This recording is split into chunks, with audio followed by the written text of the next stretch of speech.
video, I'll walk through the features of Google Meet. When you click on the link in your Google Meet or your Google Classroom, you are going to come here. This is the Google Meet attendance extension that will pop up in the corner.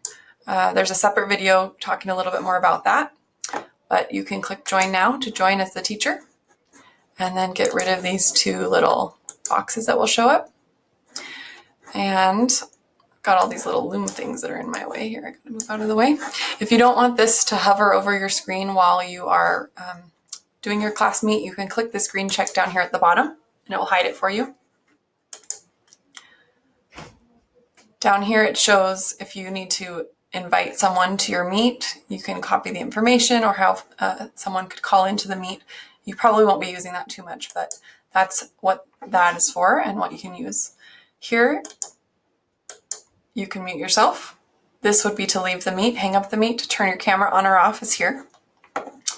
Here we go. You can turn on captions in the meet and they will run live. I encourage you to run your captions for each class meet that you have. This is going to be a good support for your English learners, as well as for students who may have, hearing difficulties, as well as for families that may watch the recorded portion of your meet if you're doing that later.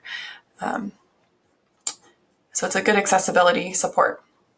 Present Now is where you would click to share your screen. And you can choose if you want to present your entire screen, just a window of your screen, or one tab from Chrome. These three dots will lead you to other settings. Probably the biggest one that you want to notice is the change layout. So you can click there to pop open. If this is where it will keep changing the layout automatically, depending on what Meet thinks you might want. Or here you can change it to the sidebar. So since I have no students in this meet right now, you can't see it, but over here it would pop up the pictures of a few students who are in the meeting, but the main part of the screen would be the presenter or the speaker's face.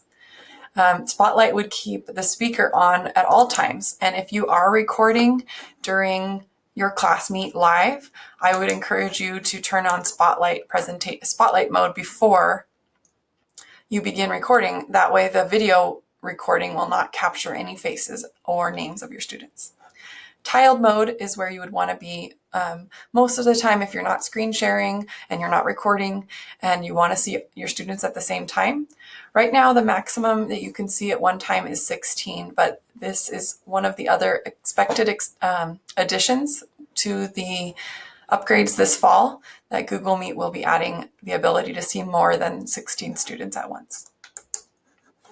Up here in the corner, you can click to show everyone and it will give you a list, and you can also see just small images of the video of each person. You can click here to see the chat and follow along in the chat. Where you would type in the chat is down here at the bottom corner. If you just want to see the chat, you can pop it open that way.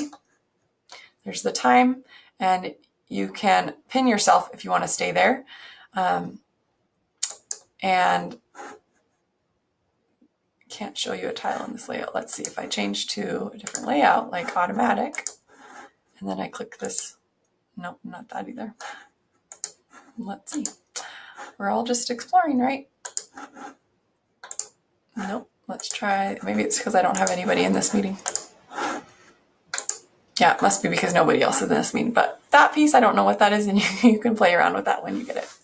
So those are all the features of Google Meet and all the different things that you can use to adjust the settings.